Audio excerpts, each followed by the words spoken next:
Ladies and gentlemen, welcome to the eighth wonder of the internet. We appreciate you watching The Sweat, presented by DraftKings. I am Emerson Lotzia, asking the hard-hitting questions like chase or fade. Who will you build your NBA lineups around? And how excited are you that Chick-fil-A just opened 2 blocks from our office?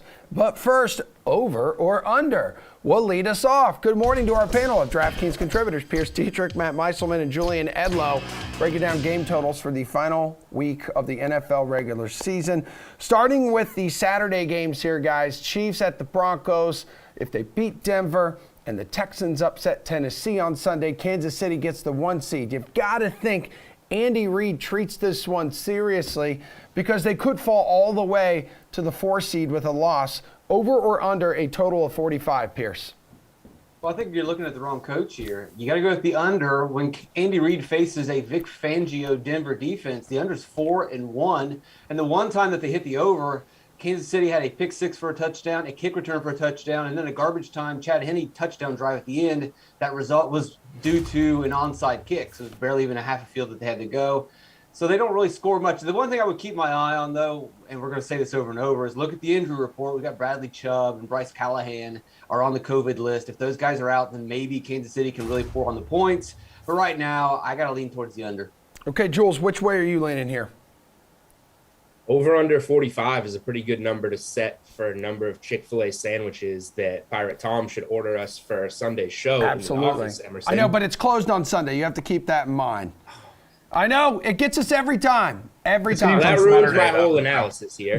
I'm with Pierce. I'm going with the under. I'll just steal his analysis then. But, yeah, seriously, we saw the two teams play. They played to an under. Yes, we just saw the shootout between Kansas City and Cincy, but that's a completely different situation. Kansas City does need to get this game to hold on to the 2 seed, to hold out hope to maybe steal the 1 seed from Tennessee. But in all likelihood, Tennessee as a double-digit favorite is going to win. The Chiefs are going to be playing a week later on Wild Card Weekend. This is a game that you want to get a lead and just hold it, not do anything too fancy, and the Broncos at this point are just kind of going to shoot themselves in the foot, it seems like. So we saw what they did against the Chargers. The Chargers went off. They needed a win badly. I think this is a little bit lower scoring of the same game we just saw the Chargers and Broncos play. All right, Matt, Kansas City can put that pressure on the Titans heading into the early games on Sunday with a big win. Yeah, I'm not sure how motivated they'll be to do it because the Titans are playing the Texans, and that is probably a game they'll win. So maybe the Chiefs just realize that. I do have some concerns as someone who is also leaning under, just like these guys are, with Drew Lock, because that's the difference in the Broncos now compared to previous weeks and for most of the season. Like, this guy can definitely throw a pick six or 2 or just have a turnover that sets the other team up in good field position. So, like, it's more of a high variance game when you have Drew Lock, who is just like slinging the ball around and can make a lot of mistakes, but he also can throw the ball downfield compared to Teddy Bridgewater, who's much more conservative. The one thing I will say, though, is I think this total will rise by game time because this is now it's like a primetime game. It's a Saturday 4:30 game instead of being on Sunday. I think we just get a lot of people that want to root for points here. It's Patrick Mahomes. Over bets will come in. So it's 45 now. I wouldn't be surprised to see it reach 46. So for me and for anyone else who likes the under, maybe you just wait on it. You get a better number later. Okay, one total that is under that. We got Eagles and the Cowboys. Jules, they're both locked in. However, a loss would end any hope of a 2 or 3 seed for Dallas and another potential home game. Are we going over or under 42.5 in Philly? Yeah, it's a low total for a Cowboys-Eagles game, right? So we got to look into what's going on here. What's the motivation? It seems like Dallas is going to try and win this game for seeding purposes. And we saw that. This number was 2.5, 3, blew up to 7. Eagles potentially with some COVID concern. And the Eagle, like, how motivated are the Eagles going to be? They got in. They clinched their spot last week in Washington. Almost had some bad luck losing Jalen Hurts walking off the field. So they got to feel good that they have their quarterback going into the playoffs. They might just play this one safe and get into their wild card spot and just play with what they have. So it all depends on Dallas for me. Like, I really don't feel comfortable with this game total. Like, why is it so low? Is it about the Eagles? Is Dallas actually not as motivated as they are letting on? I would probably just wait until closer to kick, make sure we're going to get Dallas's top effort, see if Philly is down some guys, and play the over on Dallas's team total. I don't know. This total's got my mind in a blender, but that's the way I would go about it. Matt, does this total have your mind in a blender? Not quite. I am a little confused, but That's smarter than I am. that is not true. But I may have another piece of information that could explain it. It's going to be like 20-something degrees for this game, so I think that's partly why the total is so low. And I also think it's possible the Eagles just don't play their main offensive starters the whole game, or perhaps not at all. Like, they don't need to win this game. They're in the playoffs. I think this game really just dictates if they're the 6 or the 7 seed, and they can't really move around much more than that. Dallas Goedert and Jason Kelce, their center, are the two main COVID concerns right now, but they're potentially missing a lot of their offense, and like there's just not much point. And with it being so cold, like maybe there's more injury risk than normal. The Eagles don't usually play in 20-degree weather. I know it's Philly in the winter, it's always cold, but it's usually not this cold. So I think this is one to just keep an eye on, because if we find out that the Eagles players have cleared protocols and everyone's going to be out there, like maybe you bet the over at that point despite the cold weather. But I think this could go either way, where the Eagles just say, we don't need this game. We've got a banged up team. Let's just give it a week, and we'll play in the playoffs, because 6 versus 7 seeding wise doesn't really matter that much.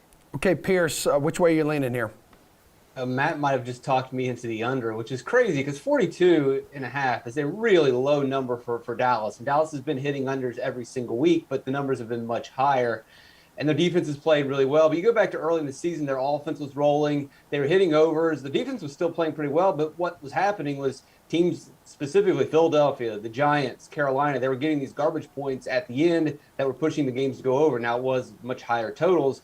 But going to what these guys have already mentioned, if Philly's got COVID issues, if Philly's going to rest their starters at the end like Matt thinks is going to happen, then I don't think it does hit the over.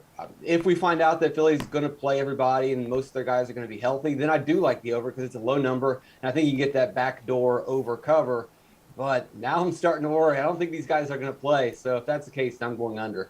Okay, well, the Cardinals were the team that just knocked off Dallas, and they are still alive for the division. And Seattle hit the over last week by themselves. So, Matt, how confident are you the Seahawks will show up again and over 48 points will hit? I'm not that confident. So I feel like that the Seahawks game last week just is kind of resulting in an inflated number here. The Seahawks generally play pretty slow, and their big games come from Russell Wilson connecting on deep balls, and they've had some games recently where they've been able to hit some really big running plays, but they did that against, I think it was Houston. They had one of their best offensive games, and then last week was Detroit. This is a much better defense in Arizona. Like, I just don't think that strategy is going to work to the same level. I mean, Seahawks kind of are a high variance team where, like, if Wilson is sharp on the deep throws, they can score points with anyone, but the more likely outcome, I think, is that this game is pretty slow paced. The Cardinals do run the ball a lot, even if some of those are called passing plays, because Murray will scramble a lot. Like, the clock is probably going to be moving a lot during this game, assuming it's close. So maybe this is like a point or two too high. Like, I'm leaning under. I don't feel super strong about it, but I think this total's a little too high. You think it's a little too high as well, Pierce? I don't. I'm going to chase the over, and maybe this is I'm being a mark here, and I'm chasing Russell Wilson cooking one final meal, or them scoring a bunch of points last week. But they've been gone over 4 of the last 5, and it's been pretty not even close. They went over by 5, went over by 8, 8.5, and then over by 39. So they've been comfortably ahead. And Matt's right; they have played some easy teams, but Arizona is not quite the defense that they were early in the season. They've got a lot of injuries that are starting to pile up. They're going under the radar. Like, Robert Alford's been one of the best cornerbacks in the league this season, and he's out. And so that's definitely going to open up spots in the passing game. They're just not getting a lot of attention. And then Seattle on the other side, their defense has been bad all season, and they've got a lot of guys that are going to be out for this game. And I think that's going to help the Arizona team that struggled offensively get back in the groove. And I know this is one of the higher totals this week, but both these defenses, I think, are going to allow a bunch of points. All right, Jules, how you feel about this total? Yeah, I mean, I lean to the over here. I think we should see some points. But the number's a little juiced up. Like Matt said, we just saw the huge output by Seattle, so that's always going to get us a worse number here if you lean to the over side. Totals are really tough in week 18. This is the first week 18. I was going to say week 17 in general, whatever, the last week of the season. totals can be tough. Like a team can come out and just lay an egg, like literally score 0 and not care because the season's over. I would think Seattle would try and sling it around against Arizona and be capable of it, just like they were last week, not to the same degree. I just prefer to side with the motivation in Week 18. Like Arizona needs to win. We just talked about the Dallas one. That's kind of a tricky one. Like parlay Dallas and Arizona money line, or tease the teams. They're probably both going to win. Now, whether it's winning like 21-7 or 42-30, who knows? I just think the totals are much tougher this week. So I lean over here. I'm much more confident that Arizona just wins the game and you can use that as a piece. All right, let's stay in the NFC West because the 49ers can make it easy for themselves with a win, which would give them a wild card spot. But they're also facing the Rams, who need a win to lock up the entire division. This one over or under 44 points, Pierce? I'm going to take the under. I like both the defenses in San Francisco and in Los Angeles. Both the offenses have been inconsistent. I mean, more so the Rams offense, just letting us down. We expect a lot more from them. San Francisco is about a 25-point per game offense when they're healthy. If Garoppolo plays, I don't think he's 100%. I don't think he's going to get them 25 points. I don't think Trey Lance can get them 25 points. And I especially don't think they can do that against the Rams. My only concern is if you look at the San Francisco secondary, which has struggled this season, they might be missing several people. And if Los Angeles uses this as a tune-up game to get their passing game going for the playoffs, then they could really pile some points on. But right now, where it stands, I think we're going to go under. Okay, Julian, whether it's Trey Lance or Jimmy Garoppolo, how does that impact your decision here? I mean, it might move it a little bit. It depends, like Pierce said, on Jimmy's health if he does play, which is something we may not know. But what I do like about this game is that both teams are clearly trying. San Francisco is playing for the potential of a playoff spot. We'll see what happens in Saints Falcons and some of these other games. And the Rams are playing for the division and a 2 seed. So there's motivation. It's a divisional game late in the season. These teams have seen each other. I do lean under here. I think it should be kind of a grind of a game where Stafford's not playing well. The Niners aren't right. Both teams are solid defensively, even if they've given up a little bit more than they should have in some other games. This is the type of situation where these two teams know each other and will, I think, be able to limit the opposing offenses more. So yeah, I do lean under in this one. Okay, Matt, if Trey Lance had some big plays with his arms and legs against the Texans last week, he gets warmed up. But facing the Rams pressure and that coverage, that's different. Yeah, definitely. And this is the total I'm most torn on because it has a lot to do with who the quarterback is for me. So I think Trey Lance is a little bit worse than a healthy Jimmy Garoppolo. I don't know if he's worse than a compromised Jimmy Garoppolo. And then Lance is probably someone who, when he's in, you're going to see the ball on the ground more, whether it's him running himself or they just don't want to put the ball in the air as much. I think that there's more likelihood of an under in a game where Lance is starting compared to Garoppolo. But I also think it's possible that they play both guys. Like we saw this early in the season where Garoppolo was struggling and Lance played some snaps and played goal line. And even games where Garoppolo was doing well, I think all the way back in week 1, Lance just got in for a brief stint just, to mix things up. And the fact that these teams did already face each other, maybe the Niners want to do something different to make sure they can win and get in the playoffs. So there's a lot of different ways this could go. And I do think that the quarterback situation is the thing to keep the closest eye on. So I like the over if Garoppolo starts, and I like the under if Lance starts, but both of those are really slight leans. Like I think that 44 is pretty much what the fair total is. All right, gentlemen, we are out of time. Appreciate the help this morning. We will have our eyes on all of those games as they affect playoff seeding. We got some NFL Chaser Fade coming up in this show. As for now, though, let's check in with Ross Tucker as he gives us his thoughts on a few playoff teams entering Week 18. Eagles, Eagles. So the Eagles, they have a smart organization.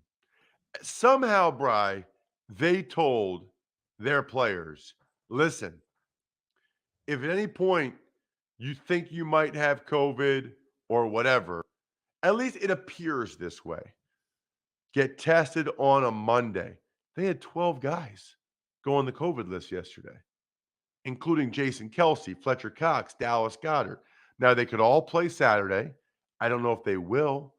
The Eagles already have clinched a playoff spot. I don't know if they will or not. but pretty interesting that that's the case. And now those guys won't get tested the following week, so they'll have them for the following week. So, there's going to be some teams missing guys in playoff games on the COVID list. I mean, I think most of the Vikings O-line and Eric Kendricks just went on the COVID list. Number 11, the Indianapolis Colts. So, obviously, a disappointing performance against the Raiders.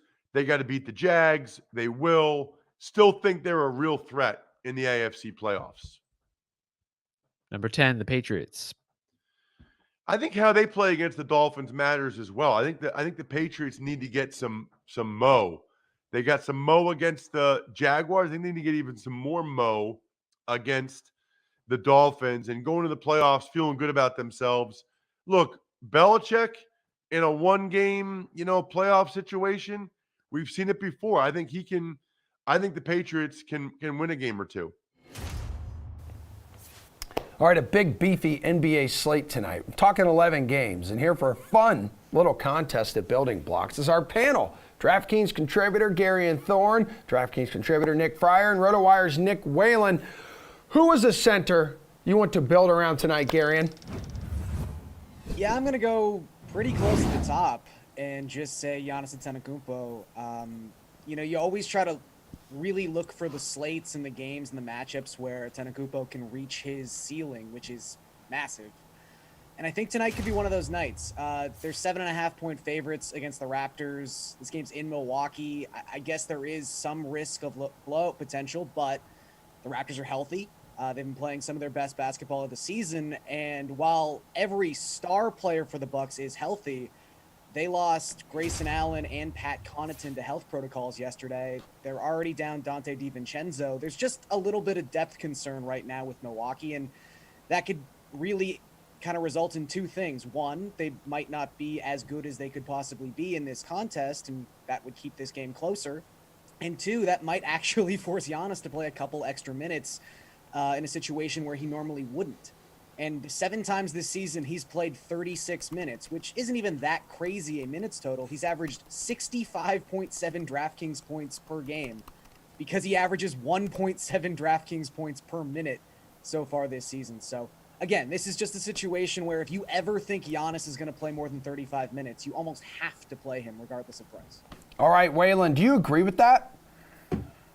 Yeah, absolutely. Giannis is one of the guys I have on my list. Gary read off a lot of the stats that I was going to lay out there. I mean, at this point, he's essentially matchup proof, but I do think going up against what's been an undersized Raptors front court, the way that they've handled this since everybody's come back with Pascal Siakam at center, there's not really anybody in the league who's a great matchup for Giannis, but the way that the Raptors line up, I think, is especially advantageous. So I think Giannis is in a great spot tonight, reasonable price tag at 11.6.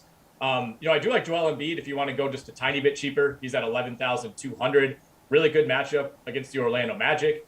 He has 270 DraftKings points games in his last 6. He's been over 60 DraftKings points 2 more times in that span, so he's been on fire. Obviously, you could pay up and go Nikola Jokic, who's probably the most matchup-proof player in all of fantasy right now. And if you want to save a little money, I think at 6,800, you could go down to Jusuf Nurkic.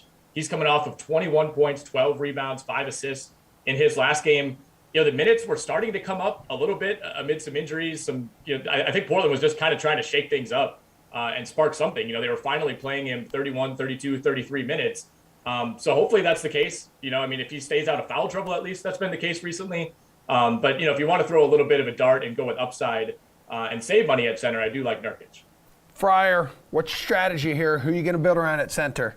Look, just to build off what everybody's saying about Giannis, I do agree if you're going to pay up at the center position tonight, that is the guy to go with. On top of all the stats that Nick and Garen have thrown out there, the last 5 times that Giannis and Pascal Siakam have gone head-to-head, Giannis has come 1 or 2 assists shy of a triple-double. I know he just got one on New Year's Day. This is a night, if you're going to go and get exposure to somebody on DraftKings Sportsbook for getting triple-double, Giannis would be the guy to back tonight because he's been knocking on that door every time he's been seeing Pascal Siakam.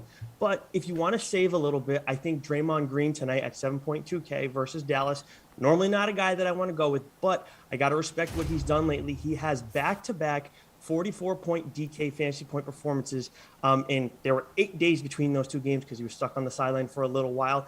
In between those two games, he has 13 points combined. He's putting up 44 DK fantasy points in back-to-back games, and he's not scoring much at all. Of course, it's not necessarily his thing, but either way, this is a guy who's going to go and give you quite a bit of value. When you look at what he did against Miami, too, that was his last game. That's a team that doesn't give up a lot of fantasy points to bigs, whereas Dallas has given up the 6th most DK fantasy points to both power forwards and centers this season. Yeah, he's $7,200. He's got that forward eligibility as well. And speaking of that, Mr. Whalen, who's the best forward option to build around? Well, I want to save a little money, I think, at forward tonight, especially if I'm going to pay up for a guy like Jokic or Giannis or Embiid. So I like a couple options in kind of the upper middle range, one of which is Saddiq Bey at 8,300. Kind of a big price tag when you see the name Saddiq Bey, but he's playing a ton of minutes for the shorthanded Pistons. He has 50-plus DraftKings points in 3 straight. You would think at some point he maybe comes back down to earth, but Dwayne Casey has been throwing a ton of minutes his way. Hamidou Diallo is kind of priced right around that same range. I worry about him a little bit more. I think a lot of people will want to capitalize on some of the big games that he's had lately, but when he played 50 minutes in a game over the weekend, like that's how shorthanded Detroit is. They should start to get some guys back, and I think we're going to see Hamidou Diallo's role scaled back at least a little bit. So to me, Saddiq Bey is the safer of those two options. I also like Kyle Kuzma, and I can't believe I'm saying this. He's been one of my least favorite players over the last few years, but again, it comes down to the minutes, 34, 34, 40, and 41 minutes in his last 4 games. He has 5 double-doubles in his last 6. At 7,700, I think that's a bargain against the Houston Rockets defense. All right, Gary, and you're also going to be spending a lot of money there on Giannis. So do you agree with Mr. Whalen? You got to save cash. Is this where you do it at forward? Yeah, I think so. And I actually had a lot of the names he just mentioned written down. So I'll pivot to Norman Powell, who, for a lot of the same reasons, is viable tonight. He's $7,000. We don't really know what the status of the Heat's defense is going to be in this game. You're going to see a lot of Max Struss on Norman Powell. So I don't know. I just think when you look at his just volume the past 10 games, he actually leads all Western Conference players in minutes logged in that 10-game span. He's averaging almost 38 minutes a night, and that's probably not going to go down with Damian Lillard already ruled out. There's no CJ McCollum. I mean, you look at their last game against Atlanta, the night that Anthony Simons goes off for 43 points, he's the guy who had the 30% usage rate. Powell was kind of sitting around 20%. I could easily see that flip on any given night, depending on who has the hot hand. And even with just a 20% usage rate, Powell still brought back 47.5 DraftKings points in that contest. So I just look at him, the amount of minutes he's playing, and think $7,000, while it's a little bit higher than we're used to seeing Norman Powell, it's still a pretty good price. All right, which guard do you need to get in your lineup? Let's go, Fryer. We're going right to guard. You want my forward first? Go ahead. You want to give me your forward? Go ahead. Sorry. I'd like to, if that's quite all right. These guys got to give their forward. They're both talking about Saddiq Bey, and that's the guy I want. I'm getting ripped off here. And then Norman Powell's the other guy too, Gary, and thanks for that. But Saddiq Bey would be my number one option tonight. Even if I'm going with Draymond too at 8.3K, I would think that's going to scare people away. But then both these guys come out saying that they like this play a lot, and understandably so. The Hornets are not efficient defensively at all, and they lead the NBA in pace coming into tonight's game. This has one of the highest totals on the slate tonight, if not the highest. And he's in one right now. Saddiq Bey's on fire, and even with Cade Cunningham coming back last game, it hasn't impacted him. I think more, as long as Jeremy Grant's out, Saddiq Bey is a guy you have to consider each night. Hamidou Diallo, absolutely not. I have no interest in that guy whatsoever. I know Nick was talking about him before, but yeah, Saddiq Bey is definitely my favorite forward tonight. Take me right into guard. Go ahead. This is your show, so I'm babe. going to go with Bradley Beal. I know I talked about him on Monday. Again, he's at a little bit higher price than he was last time, but he's going up against the Rockets in a game. Obviously, the Rockets are struggling quite a bit. And I think when you look at how stacked the lineup is at bigs tonight, and then, of course, you got James Harden, Steph Curry, Luka Doncic all going tonight, I think that Beal's not going to be too chalky as good as an option. I think he is, because with Spencer Dinwiddie out, his usage goes up big time. Dinwiddie's riding 4 consecutive games with 55+ DK fantasy points. Rockets are dead last in defensive efficiency, second in pace. So right now, and they're allowing a lot of fantasy production from both opposing point guards and shooting guards. So I think Beal is a guy who normally might be chalky on a smaller slate, maybe like a 6-game slate. But tonight, he's a guy who I think will just be, moderately used throughout tonight. So he's my favorite guard play. Gary, and if our viewers are considering building a lineup around a guard, who would you recommend? I think Nick's right. It's got to be Beal.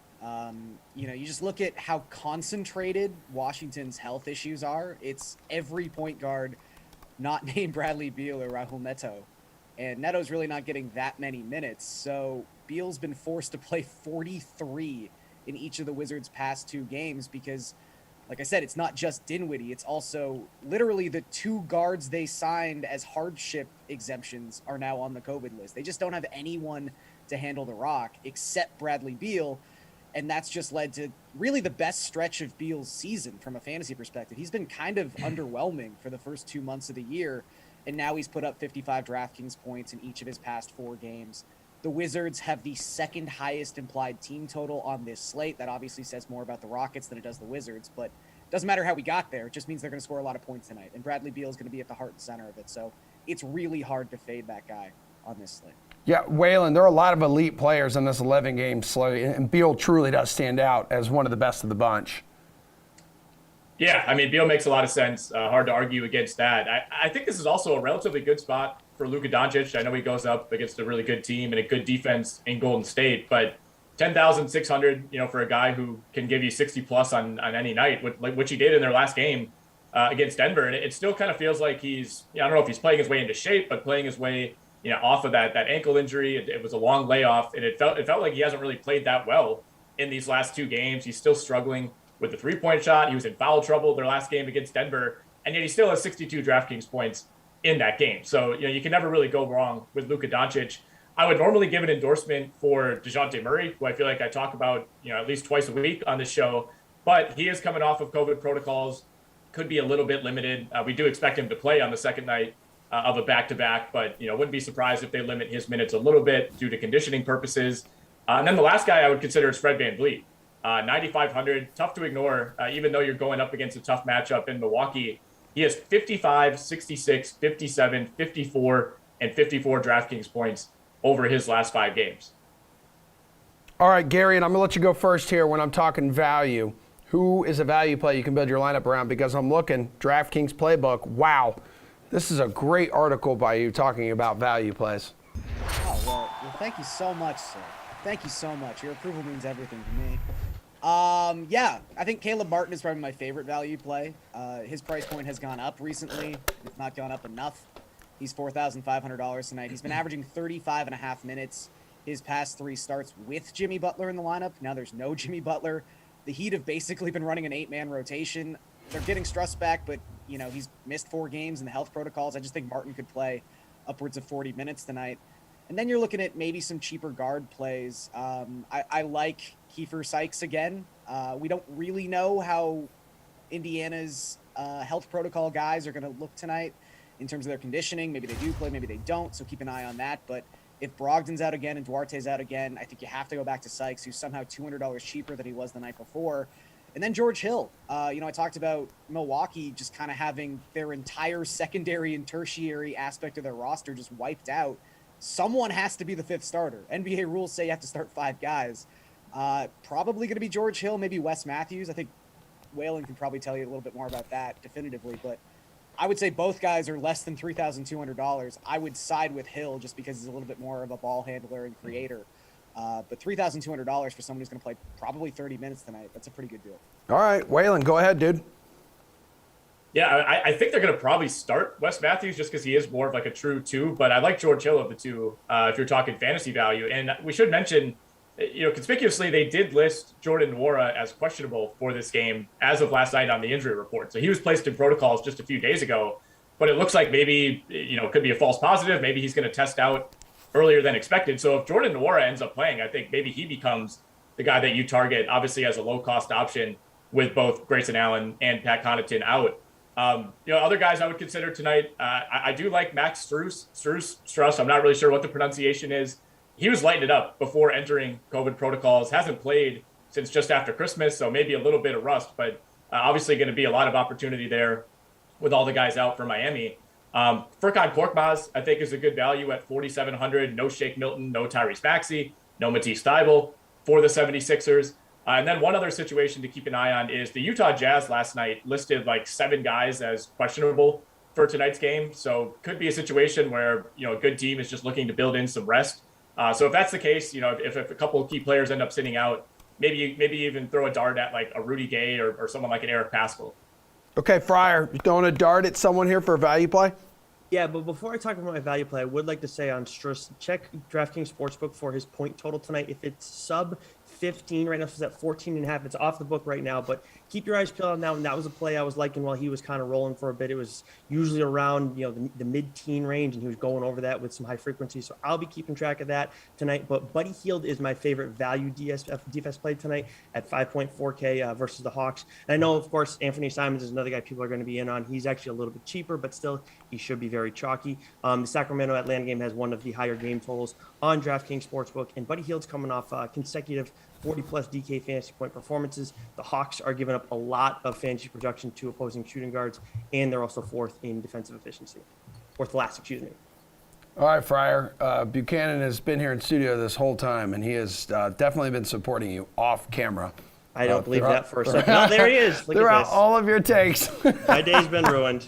Thanks. I need to know Absolutely that. incredible. Fryer, Waylon, Gare Bear, thanks, guys. Love you, mean it. We're going to chase or fade some hot topics around the NFL next, right after Jason Sobel catches up with Adam Kaufman to give out his best picks for the PGA Tour's Tournament of Champions teeing off tomorrow. We've got a whole lot of bigger names, guys we're familiar with, obviously, at all at kind of the same general range, plus 1,400 or better to win on the DraftKings Sportsbook. Among them, you have Justin Thomas, Colin Morikawa, you got Bryson DeChambeau, of course, DraftKings own, Xander Schauffele, Patrick Cantley, and Victor Hovland as well, although I probably wouldn't feel great about his chances since at last check he didn't even have his clubs yet. But of this group, who do you like? You don't need clubs to go play golf. Come on. He can go out there and just throw it down the fairway. It's hard not to like Justin Thomas. The guy's got a pristine record at Kapalua. He knows how to show up for this one. This one is less about just knowing how to play the golf course and more about motivation and preparation. I think there are going to be a lot of players in this 39-man field this week, Adam, who open up their clubs out of the travel bag when they get to Maui and go, oh man, there's dust coming out of them. I haven't taken these out of the bag in 2 or 3 weeks. I had Christmas, I put on 5 pounds. All the things that us normal, regular people do who aren't fantastic professional golfers. So they are very much in the same realm. Thomas is a guy who I think preps very well for this event. He gets fired up to go play in Hawaii. So I do like him. And Patrick Cantley is going to be a guy that is going to be on my radar screen. I'm going to be mentioning him in these segments with you an awful lot over the next 12 months because he's a guy that, granted, it's not coming out of nowhere. He's the reigning player of the year on the PGA Tour. He won the FedEx Cup. He was 3-0-1 at the Ryder Cup. But what I saw from him during those few months where he solidified all of those things, Adam, was a player who seems more comfortable in his own skin, both on and off the golf course. I think that's going to translate into even better results this year. Cody Finau is obviously a pretty big name, but he's got long odds here, Jason, plus 2,500 on the DraftKings Sportsbook. Is there anyone that you think is kind of undervalued here? Yeah, there are a bunch of guys. I like Finau at that number. Brooks Koepka, look, you never know exactly which Brooks you're going to get. His record is not terrific here. He was hurt one year and didn't play his best golf another time that he showed up. But Brooks certainly has the talent and with the big number next to his name to go out and play well. Patrick Reed is a guy I'm going to be talking about a lot this week. Patrick Reed is a guy who's won this event, has a pair of runner-up finishes, and he also has a big number next to his name, so I do like him. And then Mark Leishman. We all know the wind is going to blow. Leishman is a guy who I always look at whenever the wind is in that double-digit range and getting up to at least a club and a half type wind throughout the week. And Leishman's a guy that keeps it low and should be good on this golf course. So, yeah, Finau certainly in that range. I like him, but a few other names that with fairly big numbers, like you said, that 25 to 30 to 1 range, I think has a lot of guys with some win equity there this week. All right, it is time now for some NFL Chaser Fade. We got a fresh new panel with that fresh new panel smell. Wow. Yeah, I know. Well, you're sitting right next to me. I can smell you. Steve Buchanan in studio, Reed Fowler there in the middle, Jeff Rolick over on the left. So, guys, agree or disagree with the following statements, please. We're going to start here. Chase or fade? Steve, I'll let you go first. We'll see a performance this week that will change the outcome of an award. Yeah, when you look at the comeback player of the year, Dak Prescott is currently minus 140. Joe Burrow's in second at plus 110. I don't understand how Burrow is not leading in this category here. Like, look, it's a great story for both guys that they came back this year, do what they do after the, horrific injuries to both of these guys. But let's be honest here, like, especially in the second half of the season, Joe Burrow has vastly overperformed Dak Prescott offensively, especially in the last 2 weeks here. They have a cake matchup against the Browns coming up. The Bengals do have something to play for in this game as well. They do have an outside chance of getting the number 1 seed. A lot of things have to happen. I totally get that, but at least the Bengals have some motivation in this game. I think Joe Burrow ends up being the favorite and comeback player of the year. Jeff, talk to me. What about you? You believe something can change? A race could change MVP, Offensive Player of the Year, Offensive Rookie of the Year, any of these things? Yeah, no, I mean, look, the Offensive Player of the Year is the one I think everyone's going to be keeping an eye on. It's basically a pick 'em right now in the DraftKings Sportsbook, both Jonathan Taylor, Cooper Kupp at minus 110. And Steve's right. Like, I think that comeback player of the year could see some movement, but I don't like, it won't really be based on the games because I don't know how much either player is going to play. It might just be sentiment. People finally realizing Joe Burrow is like a good, has had a huge comeback.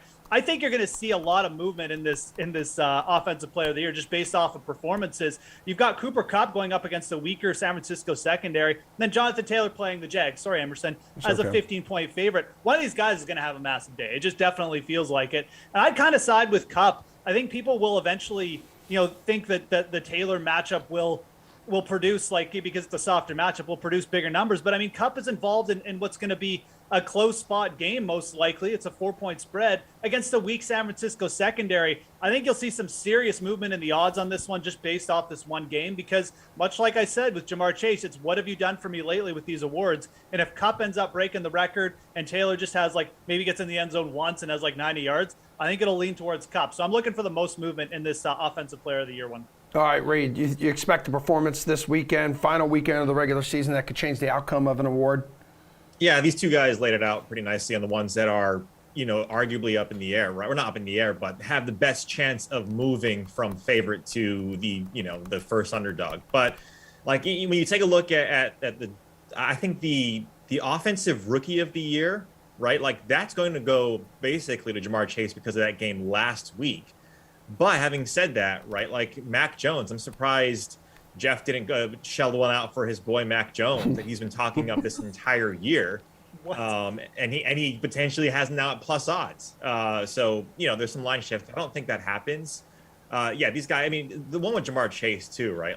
They have something to play for. They have, like Steve mentioned, Cincinnati has something to play for, not just from a playoff perspective, but Joe Burrow wants to get Jamar Chase that award. So I think it's going to go to Jamar Chase specifically in that one, but every other one is pretty much locked up. All right, let's poke over to DFS here. Jeff, chase or fade for me. A player priced under $4,000 will score more than 25 DK fantasy points. We had 4 that went that direction. Over 20 last week. 1 over 25, Braxton Berrios of the Jets. Yeah, I mean, look, it's week 18, so I'm going to have to chase this. I mean, it is the week where, dudes just, who maybe you just didn't even realize were still on the team, they tend to step up and get some serious snaps. And I mean, trying to predict this is where the hard part is. I mean, me saying that it's going to happen is the easy part. Where it's going to exactly happen, hard for me to tell you. I'm going to throw out a name, Equanimeous St. Brown of the Green Bay Packers. He's a pretty talented guy. He's going to be out there, in a game versus the Detroit Lions. And he's probably going to get a lot of second half snaps.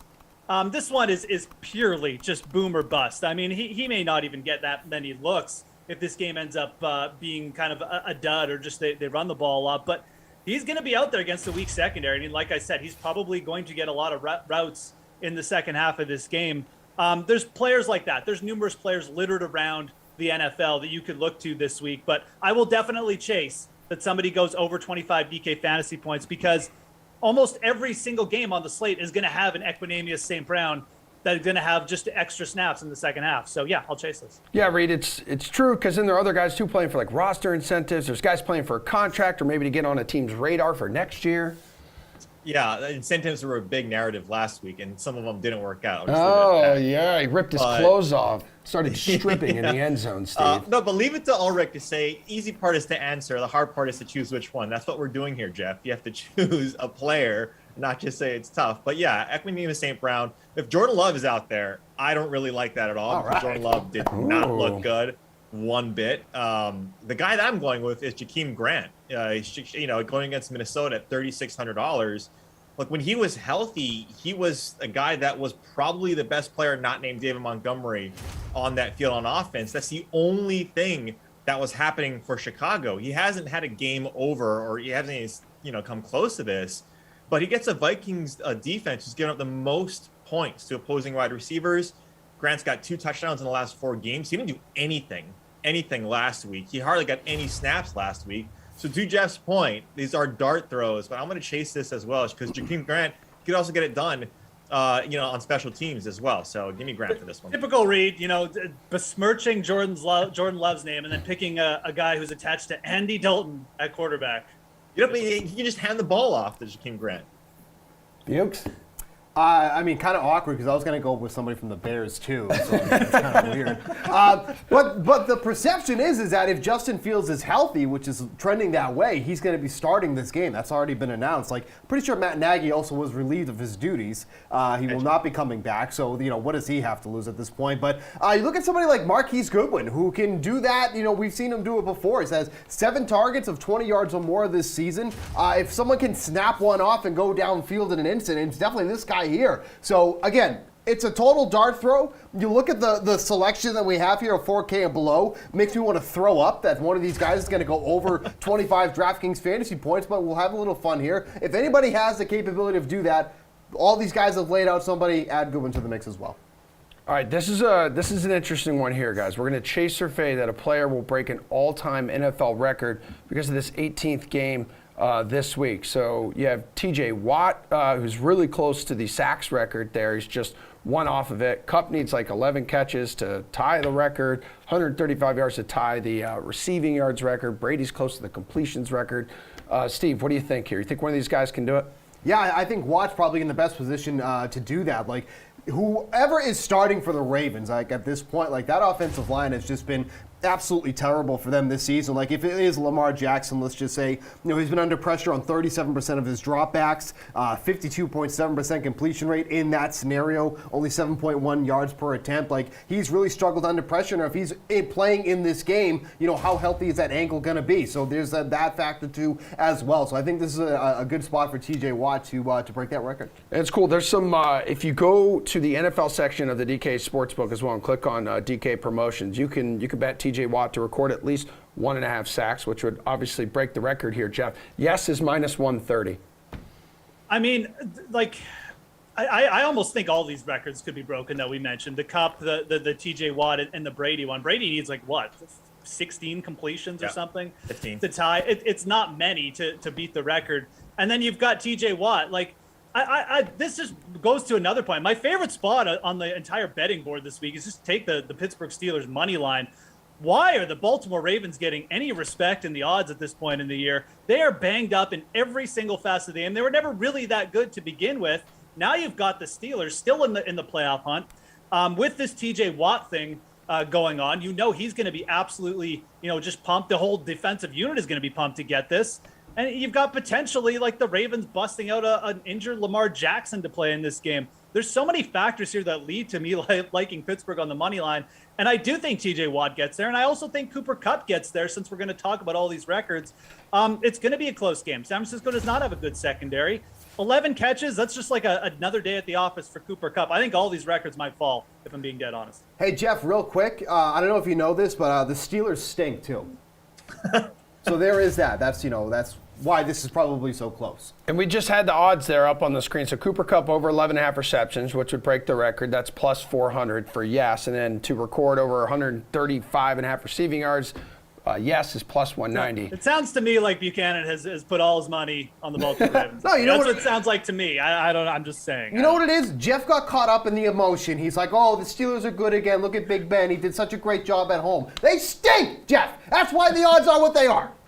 Hey, Reed, Kupp had 11 grabs for 122 yards. Hey, buddy. 11 grabs for 122 yards earlier this weird season. Camera angle. No, I kind of like it. It's something a little different. No, it's a little sorority angle. I like that. I think I don't like doing this very often. I'm going to agree with Jeff. I think. Here we go. Wow. I think all three of these are definitely in play. I love the TJ Watt call that Steve laid out. Look, if Baltimore is worse in adjusted sack rate, and Pittsburgh is third in defensive sack rate, right? And TJ Watt's the best guy. He needs 1.5 to get that. He had his second best game against the Ravens in Week 13, where he got 3.5 sacks. It was a slogfest. It was raining, and Lamar Jackson was just running all over the yard. But because the offensive line is god awful, Brady needs 15 or 16 completions. He's averaging 23 against Carolina in his career, right? I think he also needs 46 attempts to break both completions and attempts record. And we've seen that time and time again from Brady and the Buccaneers this season. And Kupp, he went for 11, like you mentioned, Emerson. San Francisco, 18th in pass DVOA. It can definitely get done. So I'm going to chase all three. Why not? All right, let's do this. Chase or fade. We're going to have an underdog of more than 7 points win outright that will shake up the playoff seeding. Jeff? Oh, Don't do it. Come on. Don't do it. This is a tailor-made question for Emerson. Yep, we all know. Dude, we all are on the same page with this, right? We all want it to happen. We all want the Jags to upset the Colts. We do. And then it forces the Chargers and the Raiders just to agree and have a handshake on a tie so they both make the postseason Sunday night. Could be the most exciting Sunday night football game in the history of mankind. I mean, I'm fading this just because, it's the NFL. And it's like the highest variance, league in all of leagues in the world, and it just tells us like one of these underdogs is going to come out here and win. I mean, and the 49ers aren't even underdogs, or are the underdogs, I should say. So the Rams are actually the favorites in that game. I do think that one of these teams ends up, losing.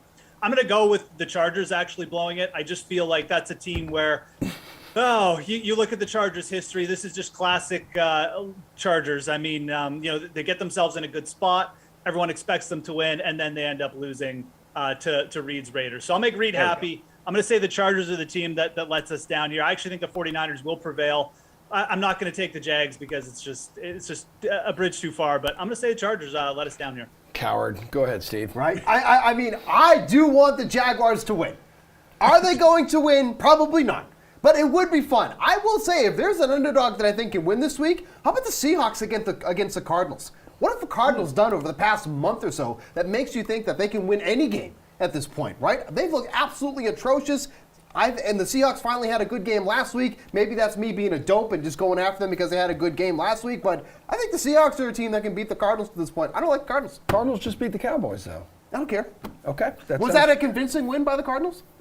They beat. They had nobody, and they won. And they beat the Cowboys. It convinced me because it says it's a win. Well, it's a win. You have a lot. To learn. You have a lot to learn. I certainly do. Best What, bet are you on my Sunday wife? hit. The Cardinals won outright, so I do like that. Yeah, thank you. Thank you. Steve is right. Steve read this question correctly, right? Of more than 7 points. Jeff obviously didn't, but Jeff got slandered by Emerson, pre-tape because he didn't send in a certain gift in time. But having said that, look, I'm going to fade this. None of these teams, of 7 points are going to affect it. I agree with Steve that Cardinals game, Seahawks, whatever. But like Russell Wilson is a dope. We know that this season he's just not it. He's a great quarterback, but just this season it's not happening. I would argue that Houston and Tennessee, that one is interesting, but it's not it's not going to happen. The thing about Jacksonville, though, they haven't won. Like a home team has won in 8 straight matchups in this one, and Indy hasn't won in Jacksonville since 2014. So Great stat. Great stat. That is, it's fantastic. It's true. That's what I'm saying. It's a weird rivalry in the AFC South. All right, that's it.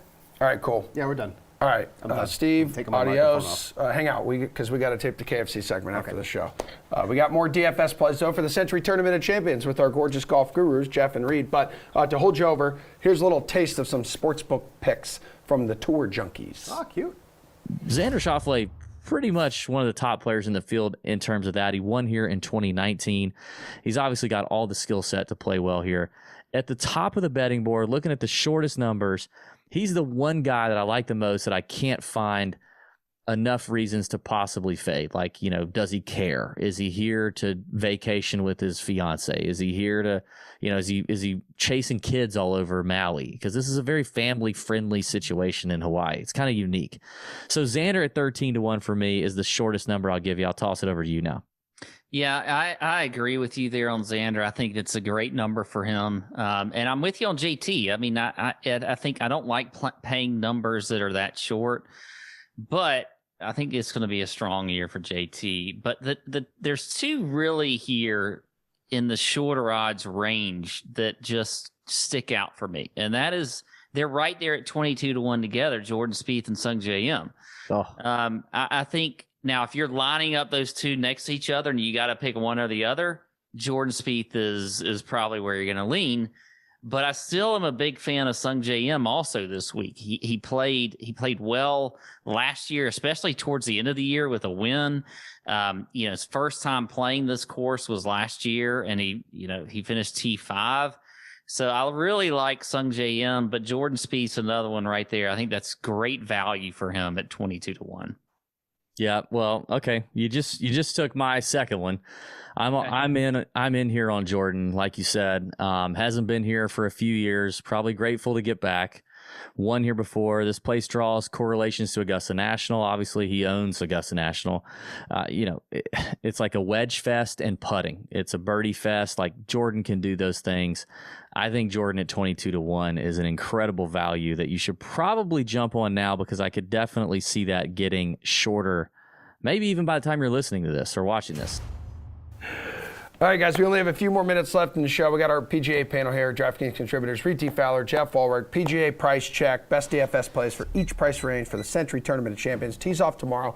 I believe lineups don't even lock until around 2:30 because it is going down back in Reed's home state of the beautiful Hawaii, going down in Hawaii, in Maui, I think. Golfer over 10K you like here, Fowler? I'm going to go Bryson. I talked about him quite a bit. We'll talk about him more on the slate a little later today. But I think with, these wide fairways, hopefully he's been working on his wedges the same amount of time he's working on his club head speed. He's a great putter. I know there's some, you want to go after JT or Morikawa. I mean, JT has the experience, but give me Bryson. All right, Jeff, 5 golfers, 10 grand or higher. 5 golfers. Yeah, I'll take Victor Hovland since we're including the 10 grand flat guys. Victor Hovland to me, I mean, obviously coming off back-to-back wins is great, but I mean, people really just seem to forget because this whole clubs fiasco. He does have his clubs now, by the way. I know his driver snapped or something, but he'll be fine. People just seem to get he was the best elite player in the fall, and we've seen fall momentum at this event carry over so many times. Justin Thomas came here with a win back in 2017, and then he won here. Xander came off a big fall win and then won here. I think Hovland could easily do the same thing. I just think he's undervalued for DFS too at just 10K flat. So his driver arrived and it was snapped? Yeah. That's the story, yes, that his driver snapped. Posted a picture of it. Damn. Yeah. All right, cool. We'll talk about that tonight on the slate. But let's go between 8K and 10K, Jeff. Yes, we will be on the slate later at 5 p.m. Eastern. I just wanted to tease that because Emerson wasn't going to. Cam Smith, 8,300. Another player with great momentum in the fall. I mean, this is a player who didn't get a win necessarily, but like T4 at the RSM Classic, lost in a playoff to Reed's boy. He wanted to be nice to Tony Finau and let him finally pick up a win. Just hitting that driver into the ocean. It's okay, Tony. I'm going to pick up a win later. He may even pick up a win this week. Cam Smith's a great putter, great wedge game. Yeah, I think he actually sets up pretty well for this course. Doesn't quite have the distance, but again, like a guy like Harris English won here last year on the back of just a strong putting week. I think Cam Smith, really good value at 8,300. Reed, who do you like? Yeah, I was there. Then I put a hex on Cam Smith. Put it in the drink, and the beautiful Tony Finau got the win, but I digress. Baby. I think Patrick Cantley at $9,700 is value. I could easily see him in the 10K range, and he's coming off the FedEx Cup champion win. He's coming off a couple of wins. And he's coming off that BMW championship, guys, where he gained 15 strokes putting. I'm not saying that's the case, but that's what you're going to need here is putting and ball striking. And Patrick Cantley has been one of the best ball strikers over the last handful of rounds. You can go back 100 rounds, and he's one of the top ball strikers, along with guys like Berger and some of the other guys in this range. But give me Patrick Cantley. I think there's value there. All right, less than 1 minute in the show. Let's go under 8K, which we know it's not typically the regular department because, 38, 39 golfers. Jeff. there's a lot of guys in the 6K, like below 6,500, we can make a case for. I'm going to go Joel Dahman. He's just a consistent PGA Tour performer. He's at over 75 DraftKings points in his last 5 starts. He can get really hot with the putter. I think at 6,100, he's just a very, very solid punt play. And a player, again, if his putter shows up, I mean, he can easily top 10 this event. So I like him at 6,100. Fowler. Yeah, Seamus Power. Talk about DraftKings scoring over the last 50 rounds. He's 11th. Strength of field of his wins and strokes gained total aren't as good as some other players, but he's someone that you should keep your eye on this season. Seamus Power and like Cam Davis, he's a good birdie and bogey. Like he gets a lot of birdies, but he gets a lot of bogeys. But if you're trading birdies and bogeys, that's what you want here. All right, as we have mentioned, we have the slate today at 5 o'clock Eastern time on YouTube, Twitch, and Twitter. We're going to talk a lot of golf today because it is back and we are off and running, so everyone join us then. We're also going to talk a lot of NFL. Reed, Jeff, and I, 5 o'clock Eastern time, the slate. We'll see you then, and then the sweat's back tomorrow morning at 11. Good show, Steve. Thanks.